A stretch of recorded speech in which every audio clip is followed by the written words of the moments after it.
The hall went quiet the moment the helicopter blades rattled the windows. Old veterans in ball caps and bolo ties froze with their forks halfway to their mouths. Cigarette smoke curled in the doorway as boots clomped heavy on the wood floor. And then the door swung open. A SEAL captain strode in dust, still on his shoulders, voice carrying like thunder across the VFW hall in Odessa. "Commander Holstead, we need you." I stood straight in my jacket, and for one breath, the world held still. Across the table, my father's face drained, pale. His glass slipped in his hand, whiskey dripping onto the tablecloth. The crowd rose to their feet, every veteran in that room standing to salute. Every veteran except him. That's the part folks remember. But to understand why it cut so deep, I need to take you back long before the salute, long before the helicopter. Back to the smirk. The VFW hall smelled of coffee gone burnt and brisket that had been reheated twice.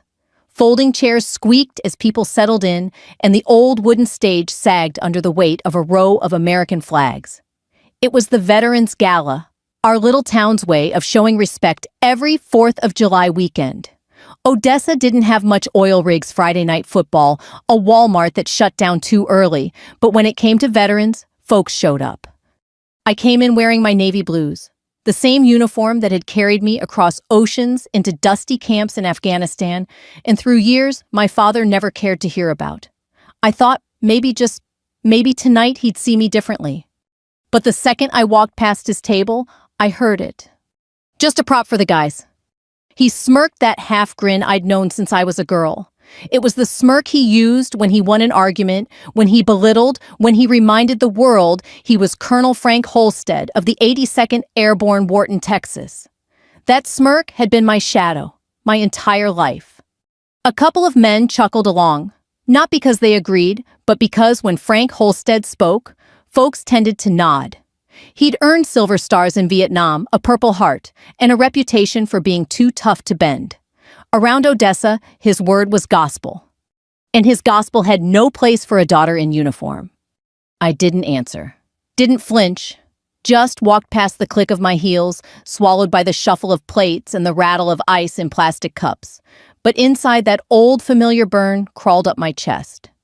I grew up on the edge of the West Texas oil fields in a house where respect meant keeping your voice low when Dad came through the door. He'd stomp the dust off his boots, drop his cap on the counter, and the whole house shifted to his rhythm. My brothers Mark and David worshipped him. He taught them to throw a football in the yard, showed them how to strip a rifle, told them stories of Hu and Khe-san until their eyes shone with pride. Me? He told me to help Mom shell peas, to stay out of the way. I remember one 4th of July parade when I was 10. He wore his old dress uniform chest full of medals, marching with the veterans down Grant Street. Folks clapped and cheered, waving little flags. I trailed behind, holding my mother's hand, wishing I had a uniform of my own. When I whispered, "Someday, I'll wear one," he snorted loud enough for folks nearby to hear. "Uniform's no place for girls, Sarah. You just get in the way." That was my father's love language, cutting words dressed as truth. But I didn't forget, and I didn't forgive. By the time I turned 18, the oil rigs were booming, my brothers had jobs with Halliburton, and my father was the big man at the VFW. He wanted me to follow Mom's path, marry local, stay, quiet, raise kids. Instead, I signed my enlistment papers for the Navy. He didn't come to the swearing in, didn't write when I went through boot camp at Great Lakes. The only letter I got was from Mom with a $20 bill folded inside and a note, "Don't tell your father." It was bitter cold on those early mornings in Illinois. Frost on the windows, the taste of metal in the air from the lake wind. We ran in formation until our legs burned, shouted chants until our throats tore raw. I slept on steel bunks, fought through blisters, learned to stand taller than I felt. And through every mile, every shout, every push-up in the freezing dark, I heard his voice. "Uniforms, no place for girls. Just a prop for the guys." It lit a fire under me, a fire I carried into the years that followed, across seas, into deserts, into places he'd never know. But that night at the Veterans Gala, he still saw nothing but the girl trailing behind him on Grant Street. That smirk was his verdict, his sentence. his denial of everything I'd become. And that's when the helicopter came. That smirk wasn't born that night. It took root years ago, watered by small moments and careless words that stuck like burrs on a wool jacket. I grew up west of the Ector County Courthouse, in a one-story house with a tin awning that rattled when the wind kicked up. Pump jacks nodded outside town like they were praying. On hot evenings, the smell of mesquite smoke mixed with gasoline and cut grass and cicadas kept time. Inside our house, you found your way by my father's footsteps. Frank Holstead carried a room like it belonged to him. When he stood in the doorway, my brothers Mark and David sat up straighter. Mama Lane slid the skillet off the burner and said grace a little quicker. I kept the cups full and measured every word. He loved the 4th of July, the parade down Grant flags snapping in dry wind, the high school band sweating through their uniforms. He marched in a jacket that fit a younger man medals flashing like fish scales. Neighbors hollered, "That's Frank." Pride was easy on him. On me, it came quiet. I walked with Mom, palms stinging from clapping, wishing for a uniform that was mine. I did small things to be close to his stories. I ironed his shirt before VFW meetings, careful of the ribbons. He tapped a finger on the silver star and said, "Careful. That ribbon's for men you wouldn't understand." He said it like weather. It still cut. He poured himself into my brothers. Under the porch light, he ran football drills, barked counts, showed them how to plant and turn. "That's how Holsteads do it," he'd say. To me, "Hand me that towel, sweetheart." I handed it over like it weighed 100 pounds. When I was 12, Mom took me to Corpus Christi for her cousin's wedding. Dad stayed home to mind the boys. We walked the seawall in a stiff wind, gulls crying salt on my lips. Out in the bay, the USS Lexington sat anchored like a sleeping giant. We toured it for $3. Oil and iron hung in the corridors. I laid my hand on cool metal and felt a hum that wasn't there. Right then, I knew where my path ran. I bought a postcard of the flight deck and hid it in my science book. At night, with the box fan rattling, I traced the outline of that ship and pictured myself moving there with a purpose that didn't require anyone's permission. Back home, the grooves held. Dad told the same Vietnam stories to the same men at the VFW. I waited tables at Penny's Diner on 8th to save money. Mr. Earl Simmons, a Korean war vet, sat at the corner booth. He'd say, "Morning, Commander." He was the first to call me that. By 16, I was running 2 miles before school, building a spine that didn't shake when he looked at me.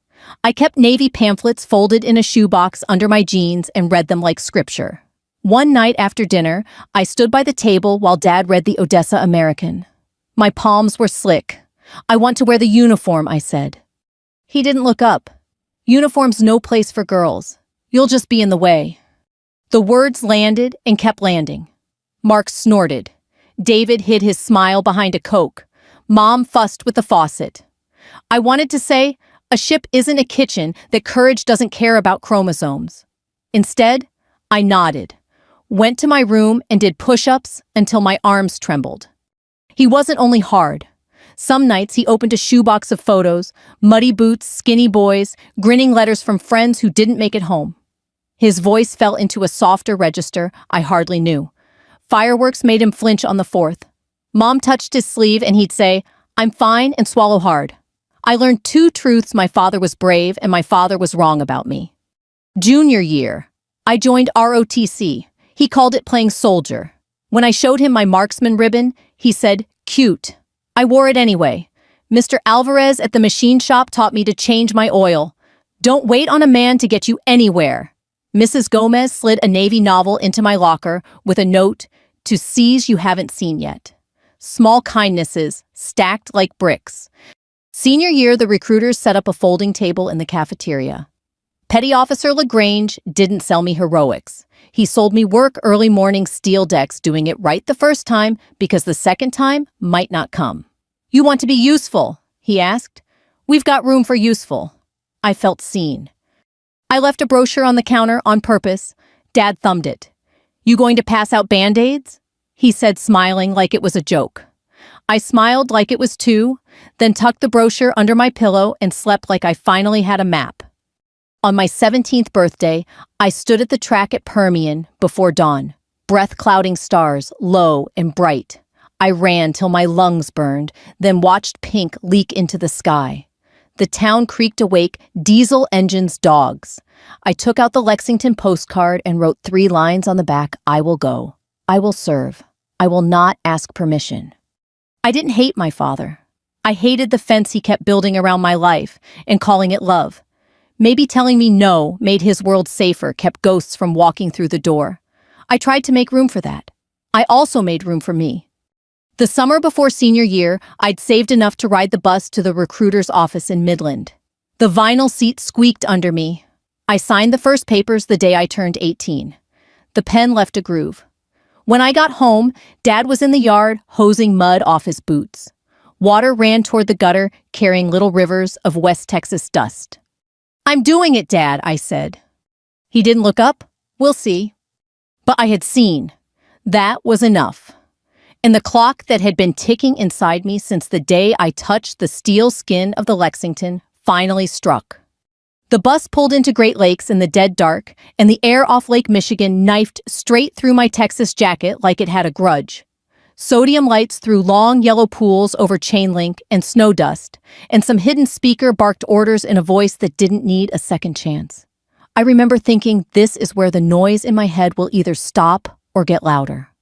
They herded us out, sleepy kids with fresh haircuts and 2 big duffels, and the cold slapped everybody awake at once. A petty officer with a brimmed cover walked the line like he'd seen this 1,000 times and wasn't impressed any of those times. Phones in the box, contracts in your right hand, eyes front. Someone sniffled. He turned his head just enough. "If you're crying now, you're going to dehydrate by breakfast."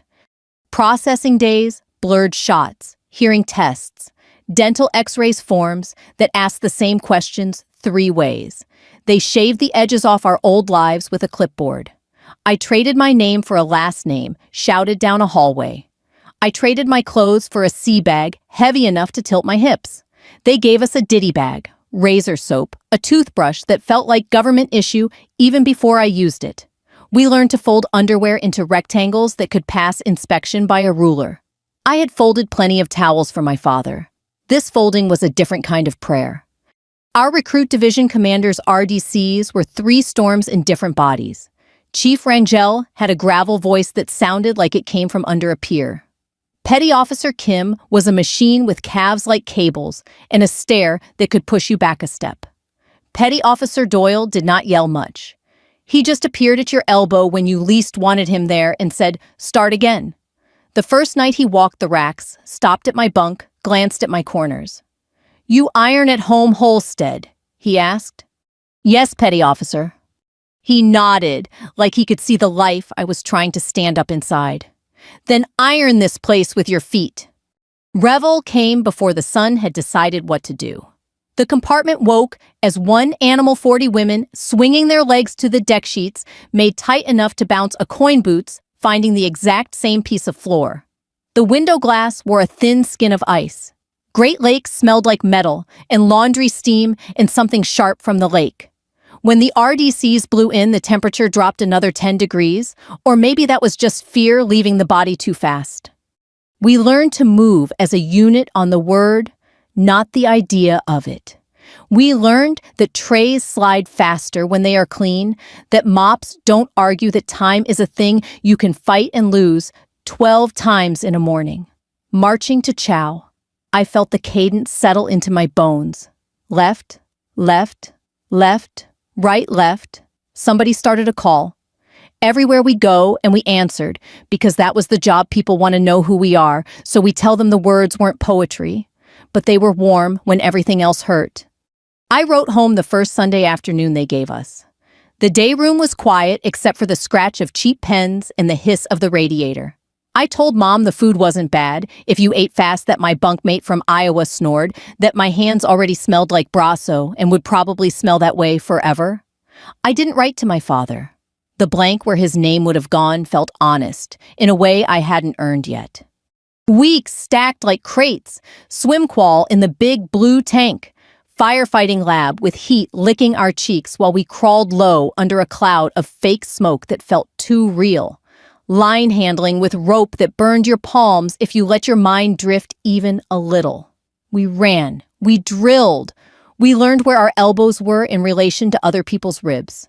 My feet blistered and then blistered again on top of the first blisters. I learned to tape them before lights out and not think about tomorrow until tomorrow showed up with its boots on. Petty Officer Kim timed our push-ups. Don't look at the deck. It's not seeing you back. I wanted to tell her that decks answer you if you learn how to listen, but I saved it. I counted quietly and thought about the Lexington postcard still tucked in a Bible at home. 50 push-ups felt less impossible when I filled the space between 1 and 2 with the hiss of air over a carrier deck. In the chow line, a kid from Tupelo asked me what Texas was really like. Flat and loud, I said. Good loud. A woman from Detroit said she had joined to get as far from her old corner as possible. I said I had too, but the corner I left had my father standing on it. What did he say when you shipped? She asked. We'll see, I said. She nodded like that was a full sentence. Mail call was a kind of weather. Some days it rained for other people and skipped me entirely. When my name did get called, the envelope was soft in the middle from a folded bill and smelled like Mom's hand lotion. Eat something good she'd written once and don't tell your father. Another time, she tucked in a clipping of the Odessa American photo of the parade, my dad in his jacket, looking like the statue they'd build one day if they had the money. No note on that one.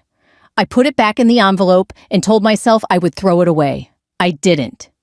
I never saw his handwriting. Not once. It would have been small neat, the way he wrote grocery lists when he was in a good mood. I missed it and didn't.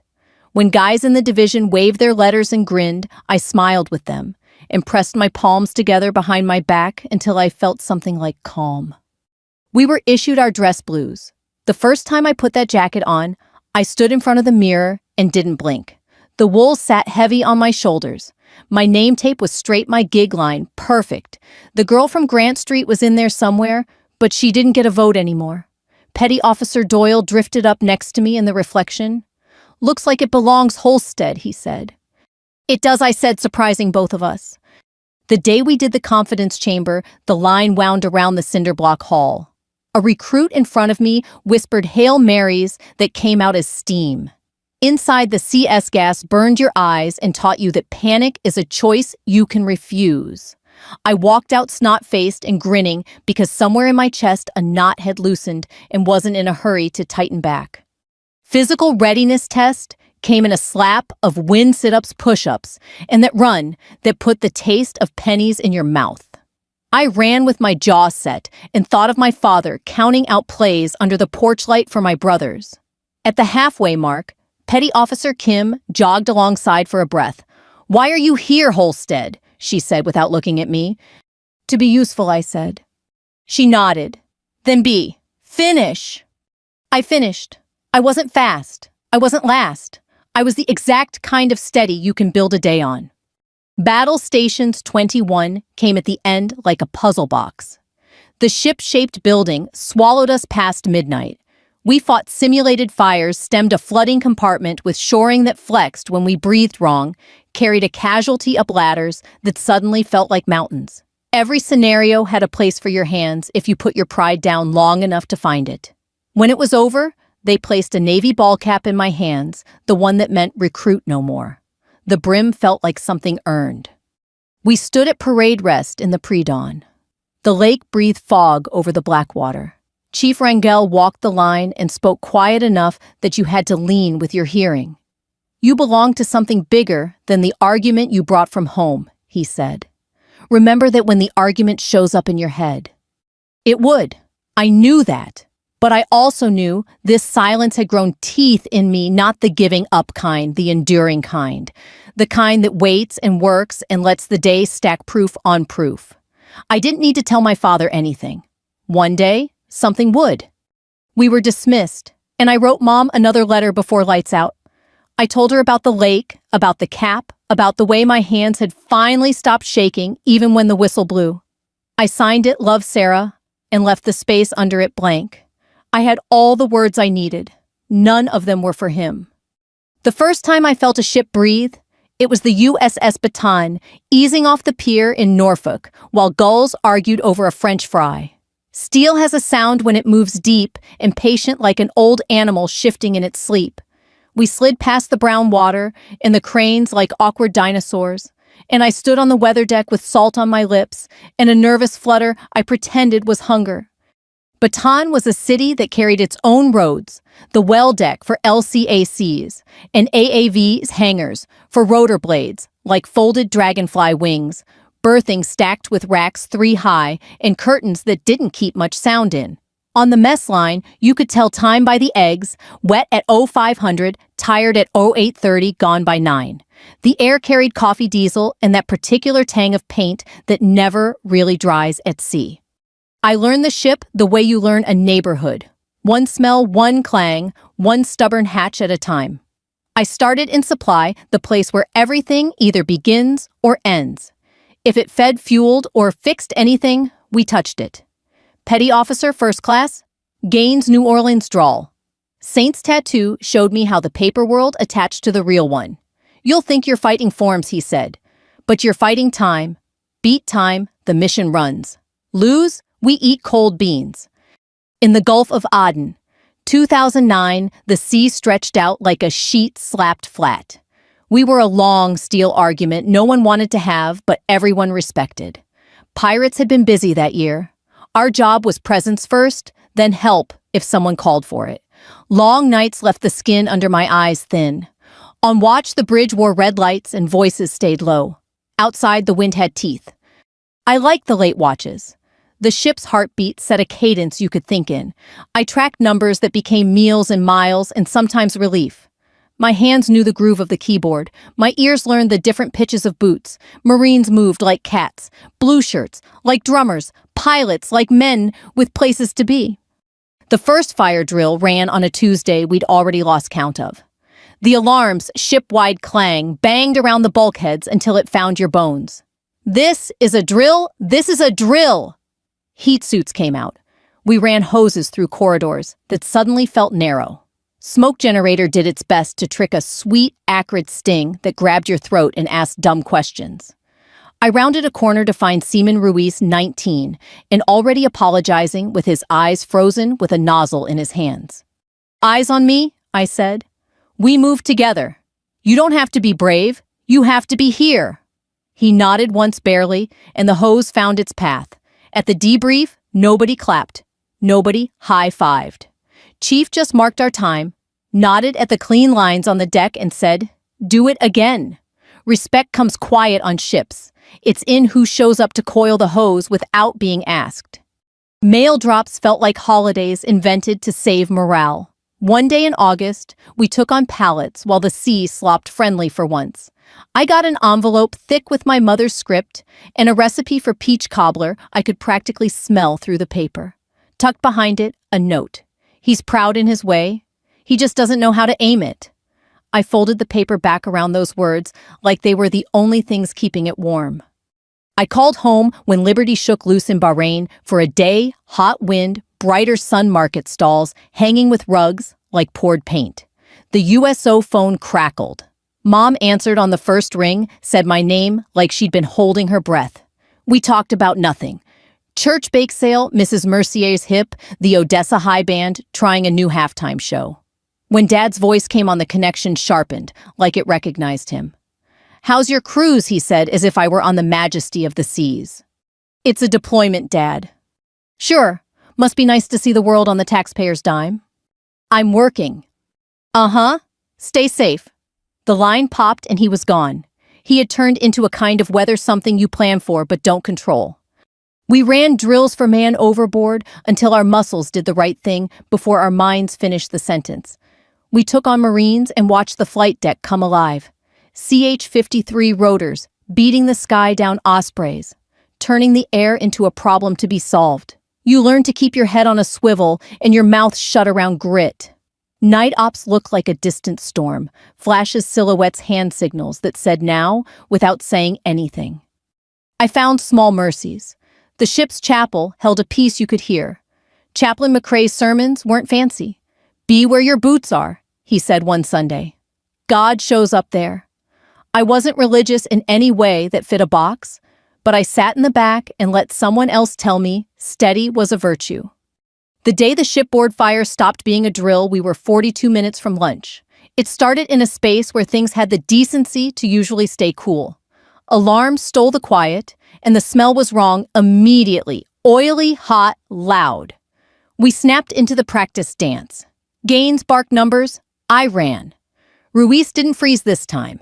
He planted his feet and made the water go where it needed to. After in the passageway, he leaned his helmet against the bulkhead and grinned a sheepish grin. Didn't think today was the day, he said. Every day is the day, I said, and clapped his shoulder. He carried that one around for a while, handed it back to me years later when I needed it. Ports blurred Rhoda's blue tiles. Jebel Ali's heat you could push with your hand. I bought a cheap bracelet for Mom and a coil of silence for me. In a cafe that smelled like cardamom, a Marine captain asked what I was reading. I pointed to a dog-eared manual and said, "My future." He laughed. "You a lifer, I said I was a usefuler." He said that wasn't a word. I said it was the right idea. My brothers emailed from Odessa. Mark sent photos of truck beds loaded with plywood and beer. David wrote, "He brags about us at the VFW. Says you're seeing the world." I typed back, "I'm seeing the inside of a storeroom and a lot of sea." I didn't hit send. I learned the value of unmailed honesty. I got faster at the job, not because anyone was watching, but because missions seemed to go smoother when I made a spreadsheet breathe. You can't prove that, but you feel it, the difference between almost and on time. Chiefs notice. They don't say much. They ask your name when they already know it and then pretend they just learned it. One night somewhere between here and nowhere, I stood on the sponson and looked at a horizon that refused to admit it had an end. The ship moved through the dark like a calm decision. I thought of Odessa's flat streets and my father's porch light. I pictured him at the VFW polishing a story until it shone the way he wanted. I tried to make room for the man who carried ghosts, so I didn't have to. I also made room for the woman who was learning to carry herself. We came back to Norfolk with a skin of salt on everything. Families waved on the pier, posters, tears, small hands bouncing. I stood off to the side, duffel biting my shoulder, watching reunions happen like fireworks. You didn't have to be under them to feel the thump. Mom couldn't make the drive. She left a note with a neighbor I made the cobbler.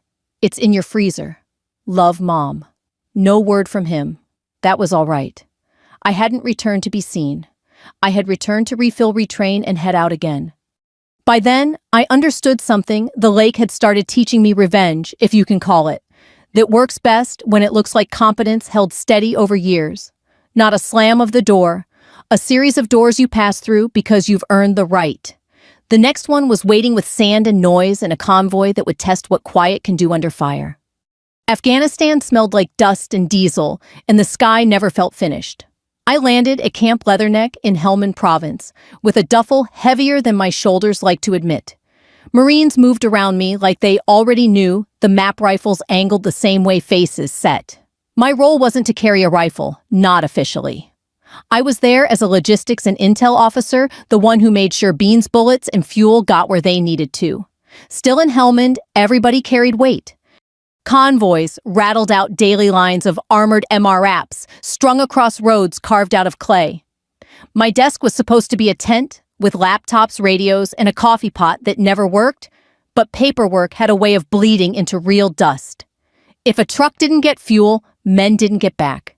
Numbers on a screen became skin in the game faster than anyone stateside liked to admit. Captain Mark Rivera, a SEAL from San Antonio, had eyes that scanned faster than radar. He carried himself like the desert owed him nothing and gave him everything anyway. "Holstead," he said, "after we met your spreadsheets, keep us alive. Don't let anyone call them paper." His handshake was quick, strong, and already gone before I could reply. The ambush came on a stretch of road we'd driven a dozen times. Summer 2010. The kind of heat that made metals shimmer. I rode in the last truck of the convoy headset, crackling with chatter that sounded like routine. We'd cleared the route that morning. I remember thinking about Mom's cobbler recipe tucked in my bunk back at Leatherneck, how the peaches should be ripe in Odessa right about then. The first blast buckled the road 2 vehicles ahead, a column of dirt punching sky. The headset blew alive shouts, call signs static that felt like teeth on metal. The second blast caught the lead truck, lifted it sideways, slammed it down like a toy. Dust swallowed everything. My driver yelled IEDs I already knew. Gunfire cracked from the ridge, sharp controlled bursts. Insurgents had waited for this exact choke point. My chest tightened, but my head stayed clear. Training finds you when panic tries to. I dropped onto the comms. All stations, this is Holstead. Lock cordon east. QRF on channel 3. Dust off birds now. Rivera's voice cut through calm, but fast. Commander, we're taking fire from the ridge. Need eyes up. I pulled satellite imagery, overlaid our grid, and fed coordinates back. Ridge 5-7, smoke at bearing 1-5. Marking now. My hands didn't shake. Later, I'd wonder why. Rounds pinged off armor, metallic curses in the air. Marines dismounted, forming lines, rifles answering sharp. One truck burned, black smoke twisting. Casualty reports came, staggered, clipped. I kept the net clear, shoving emotion into a box I'd open later. Birds inbound, 5 mics out, I called. Hold your sectors. Rivera, again louder this time. Holstead, you see my left flank. I've got you. Reinforce north. You've got cover 3 meters ahead. He didn't ask how I knew. He moved. Minutes felt like nails dragged slow. Then the thump of rotors carved the sky dust storms of salvation. Cobras rolled in first, spitting fire into the ridge. The gun line stuttered, then thinned. Medevac birds dropped low. Crews fast roping with practiced fury. Through it all, my father's voice from years ago pressed at the edges. Uniforms no place for girls. You'll just be in the way. The irony was bitter enough to taste. Here I was, knees pressed to steel headset, slick with sweat, making calls that drew the line between men living and men not. The ridge fell quiet, just the pop of secondary fires, the groan of wounded metal. I counted trucks' names, checked them twice. We lost 2 men that day. Too many, but not the whole convoy. It could have been all of us. When we rolled back into Leatherneck, at dusk, the sun bled red into sand, painting everything the color of memory. My uniform smelled of smoke and fear, my throat raw from shouting. Rivera found me at the CP. His face was dust-streaked helmet tucked under his arm. He didn't say much. SEALs don't waste words, but he looked me dead in the eye. You kept us alive, he said. Period.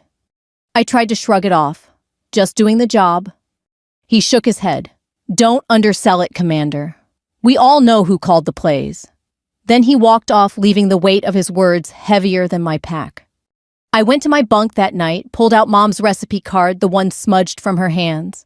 My eyes blurred on the line about nutmeg. For the first time since Great Lakes, I let myself cry silent and short. Not for me, but for the men we zipped into bags, for the ones who would call home with their voices still intact. When I closed my eyes, I didn't hear my father's smirk. I heard rotor blades and Rivera's voice steady and certain. You kept us alive. That stayed with me longer than any medal they pinned later. Medals gather dust. Words like that echo.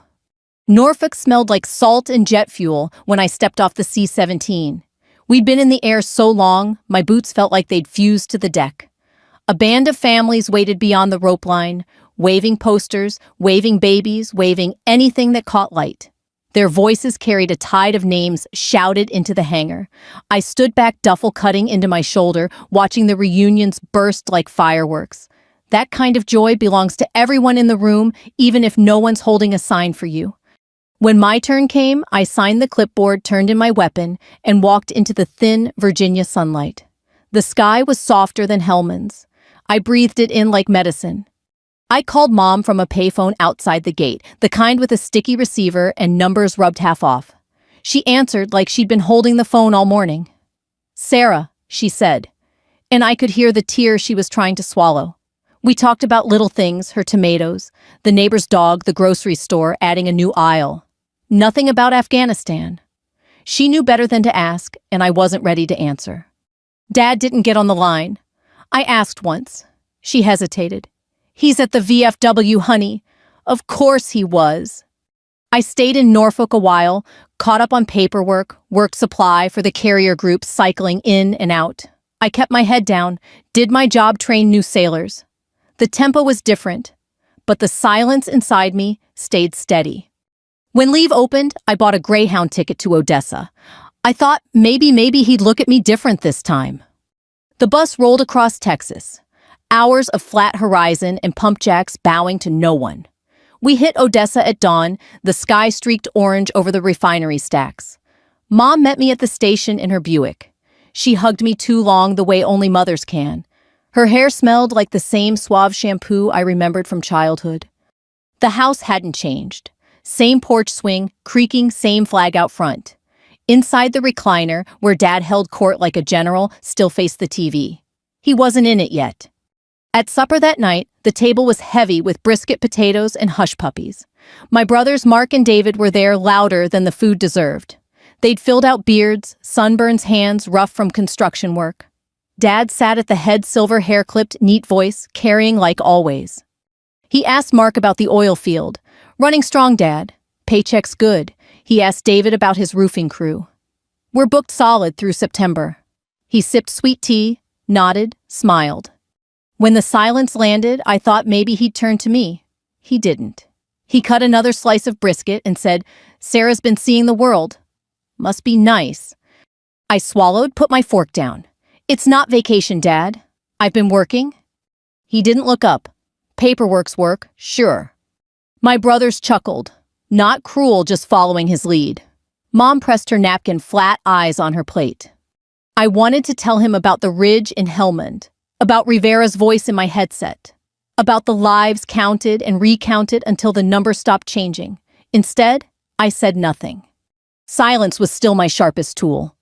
Sunday, we went to Church First Baptist on Sam Houston. Folks shook my hand in the foyer. So proud of you, Sarah. Your daddy must be over the moon. I smiled, nodded, said thank you. He stood beside me, chest out, accepting the compliments like they were meant for him. When someone asked what I did, he cut in before I could answer. Oh, she pushes papers. Pretty good at it, though. Their smiles faltered.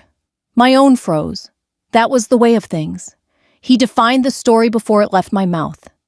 Later, at the VFW, I watched him hold court with men his age. He told a story about Hugh, about holding a line under mortar fire. They listened like he was the last man alive who remembered. Then someone asked, and your girl, Frank, she's Navy, right? He waved a hand. Yeah, just a prop for the guys. They need pretty faces in the ranks these days. The laugh rolled easy around the table. My chest tightened. I stood by the dartboard drink, sweating in my hand, and reminded myself I didn't owe him the truth, not yet. I walked home that night under the big West Texas sky, the stars sharp enough to cut. Every porch light looked the same, but none of them belonged to me. On the bus back to Norfolk, I watched the land unroll mile after mile. The silence grew heavier, but not weaker. It was becoming something else, something solid. I thought of Rivera's words. You kept us alive, period. That was enough for now. But I knew the day would come when silence would no longer be private. It would walk into a room full of people, stand taller than his smirk, and show itself. I didn't know when. I didn't know how. But I carried the certainty like a packed sea bag, heavy, necessary mine. The Veterans Gala came around every 4th of July weekend. The one night Odessa's VFW hall felt less like a smoky bar and more like the center of the world. Banners hung crooked, but proud stars and stripes bunting, draped over folding tables, the smell of brisket and potato salad clinging to the air. Folks wore their best bolo ties, pearl snap shirts, dresses bought for Easter Sunday, but pressed again for this. I came in my dress blues collar, stiff shoes shining, not because I thought anyone here would notice the polish, but because I needed to feel like I wasn't shrinking when I walked through the door. Mom fussed over my hair in the Buick before we went in. You look beautiful, honey, she whispered, as if saying it out loud would break something fragile. Dad was already inside, posted at the head table like a man guarding old territory. Colonel Frank Holstead, 82nd Airborne, his silver star pinned to a jacket that barely fit anymore. He shook hands, told jokes, slapped backs. Every laugh that followed felt like a cue line rehearsed over decades. My brothers stood nearby, proud satellites orbiting his gravity. When we walked in, heads turned. A few folks clapped, others whispered. I caught fragments. Commander Holstead, right, she's back from overseas. For a breath, I thought maybe the night would tilt different. Then I passed by his table. He leaned back in his chair, eyes narrowing, that same old half grin tugging at his mouth. Just a prop for the guys, he said loud enough for the two men beside him to hear. They chuckled, not because it was funny, but because agreeing with Frank Holstead was easier than disagreeing. The words landed like they always had, but this time the room felt them too. I saw one man frown, shifting uncomfortably. Another raised an eyebrow as if wondering why he'd said it. My throat tightened, but I kept walking. My heels clicked sharp against the wood floor, each step measured, controlled. At the buffet line, Mrs. Simmons, widow of a Korean War vet, touched my arm. Don't let him steal your shine, child, she whispered. Her hand was cool, her eyes steady. I nodded, grateful, and loaded brisket on my plate. I sat with Mom halfway down the hall. She pushed food around her plate, eyes darting toward Dad's table. He doesn't mean it, she murmured. It's just his way.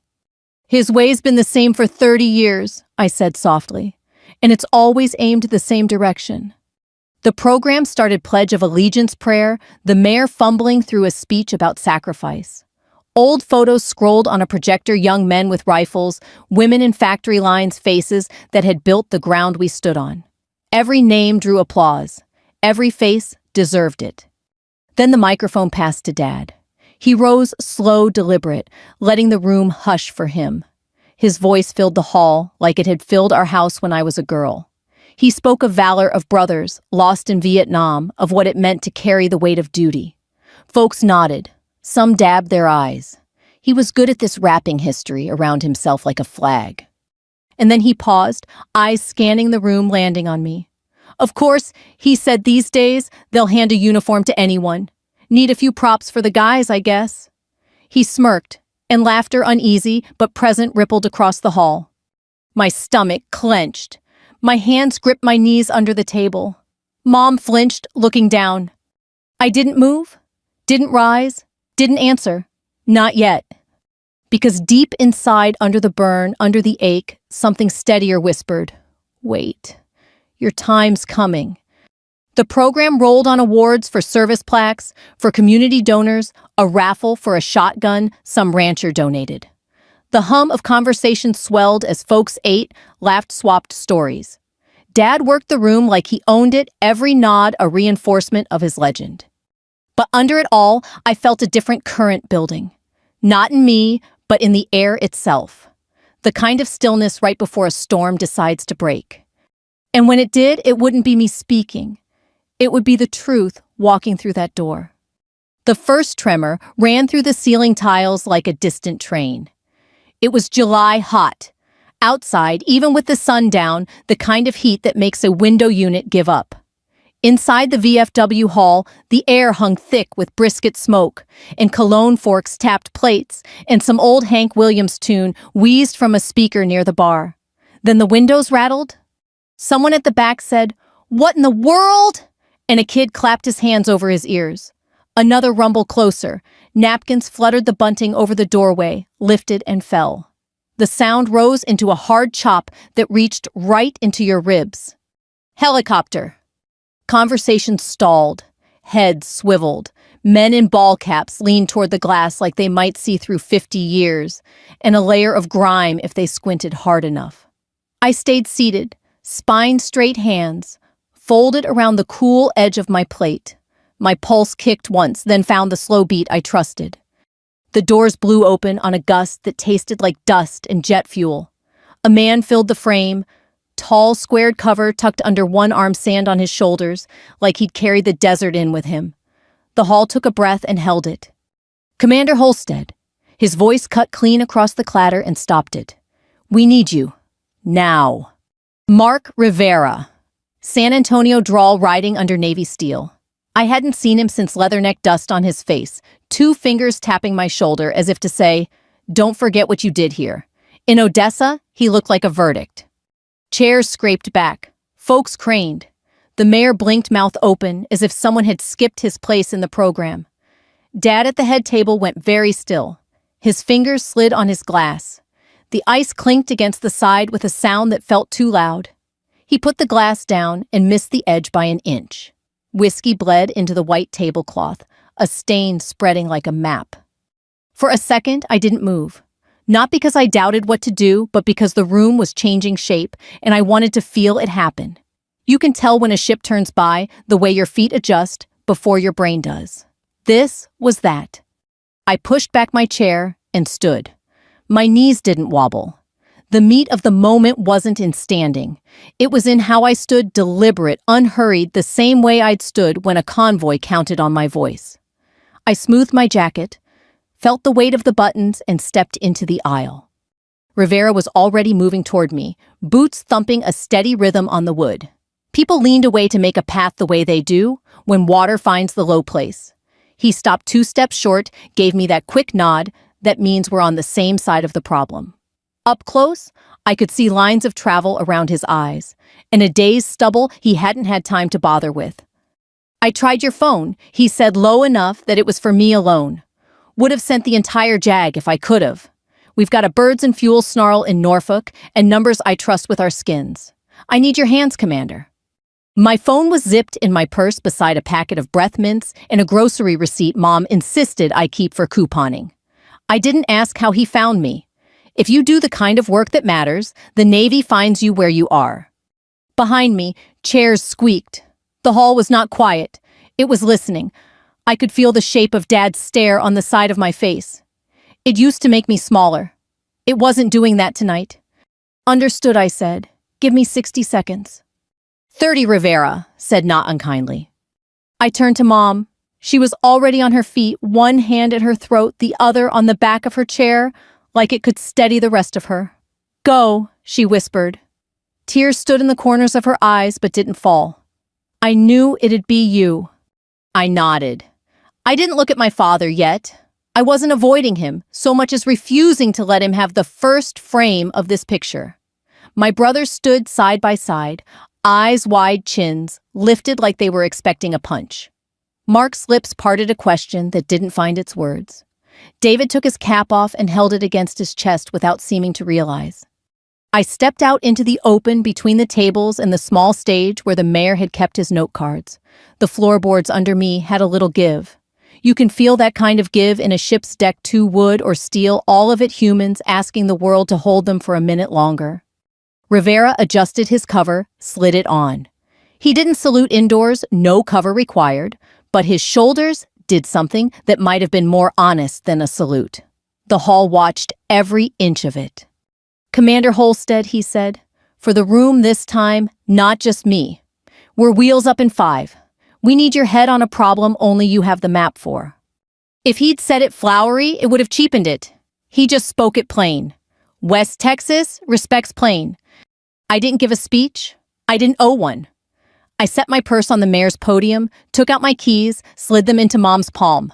"Back door," I said. She nodded like we'd rehearsed. Then I turned and faced the room. Faces upturned that had watched me trail my father down Grant Street in a hand-me-down dress. Faces that had clapped for him when I was too small to see over the people in front of me. Mr. Earl Simmons's empty chair in the corner had a spray of fake carnations in a jar. His widow stood beside it in a blue dress she'd ironed too carefully. She lifted her chin at me, a tiny defiant salute of her own. I looked past them finally to my father. His mouth was a line I'd seen 100 times, the line he made when a story wasn't going the way he intended. A drop of whiskey fell off the table edge and darkened the toe of his boot. He didn't dab at the stain on the cloth. He didn't move at all. His eyes were on me, but not like a rifle sight.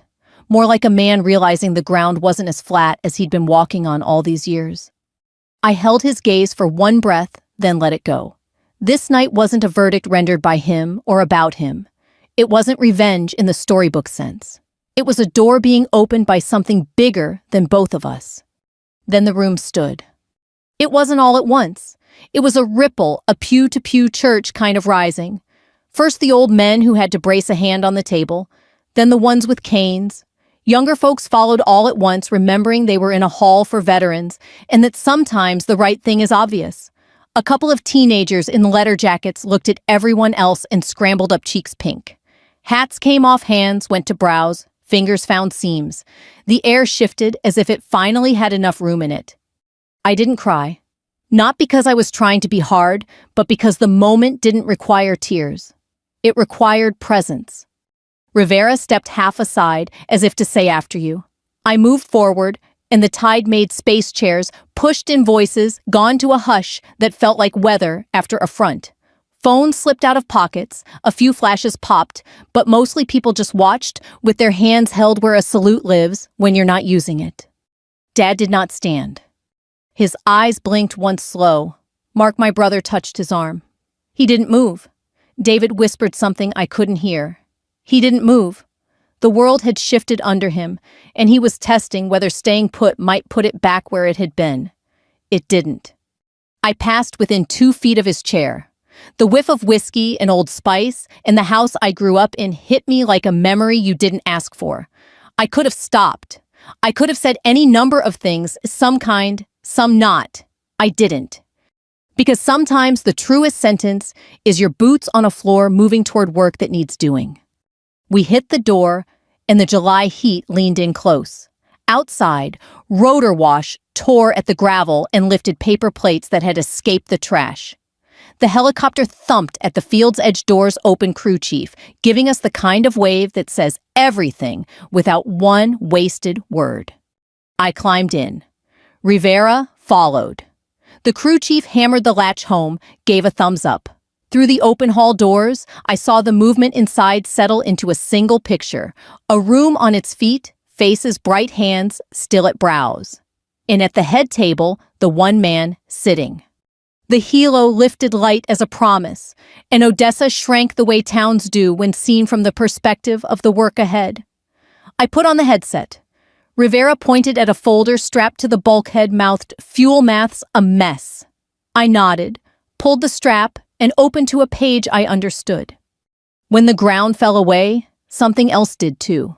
I didn't know if it was anger or grief or the rope I'd been hauling for 30 years. The noise took it. The sky kept it. I checked the numbers and started speaking the language that had saved men before and would save them again. Back inside the VFW, in a silence that would not be loud for a long time, my father stared at an empty doorway, like it might eventually look back. The helicopter beat a hole in the night all the way to Norfolk. Rivera slid a folder across our knees, fuel tables, flight schedules, stacked wrong tankers, short crews timing out. 2 carrier groups arguing over the same hose, he said into the headset. The crew chief watched our hands like he could read the math from our fingers. I anchored myself in what I knew, numbers timing how steel and people move when you take the friction out. I scratched on a kneeboard, while rotor wash shoved the world backward. Cross-level JP5 off Pier 12 now. Shift V22s to the far loop. Put the C2s on a quiet pad and backfill with helos for the night hops. If we stagger the pre-flight checks by 20 minutes, nobody sits dry. Rivera nodded before I finished. Make the calls, he said. I did. By the time we set down, the flight line already sounded different. Less shouting, more motion. A chief with salt in his mustache met us at the hangar door phone to his ear chin, going up and down hard. "Whoever's on your end just bought us daylight," he said when he hung up. He didn't ask my rank. He didn't need to. Results outrank everything. We pushed past midnight. Rotors turned, tankers rolled, one by one the jams unclenched. Rivera clapped my shoulder once and left his hand there, a heartbeat longer than habit. That's the work, he said. He didn't say good job. He didn't need to. The music of things moving right said it for him. At Oral 400, a petty officer handed me a styrofoam cup of coffee strong enough to stand up in. My phone buzzed in my pocket, 2 messages and a missed call from Mom. One photo came through the VFW hall doors. open to the night people on their feet, hands to brows. The caption was just a line she'd typed, slow.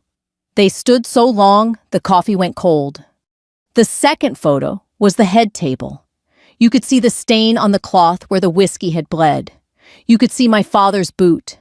The chair under him looked too small for a man that size. I slid the phone back into my pocket and went back to work.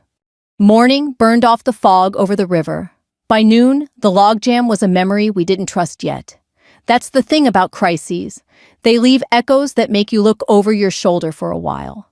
Rivera signed the last page with a short stroke, then looked up like sunlight had found him. Go sleep, he said. You've earned it. I slept an hour on a bench in an office that smelled like coffee and hydraulic fluid. When I woke, the news had already crawled across more screens than I wanted it to. Somebody at the Gala had filmed the moment the room rose. The Odessa American put it on their site with a grainy still and a headline that made my throat tight. Town stands for commander. Father does not. I didn't read the comments. I didn't need anyone else to translate what I'd already lived. 2 days later, Mom called when she knew I'd be on break. He hasn't said a word, she whispered. Walks the yard, sits in the recliner, won't go to the hall. She paused. The Simmons boy came by with a casserole. Said the men are thinking. You know how they are when they're thinking. How are you? I asked. I'm making peach cobbler, she said. And that was her way of telling me she'd survived this part like she survived the others. I didn't fly back to Odessa. I stayed where the Navy had its hands full and did what I've always done, made the trains run on time so the right people could make the right kind of noise. Dignity sits well with work.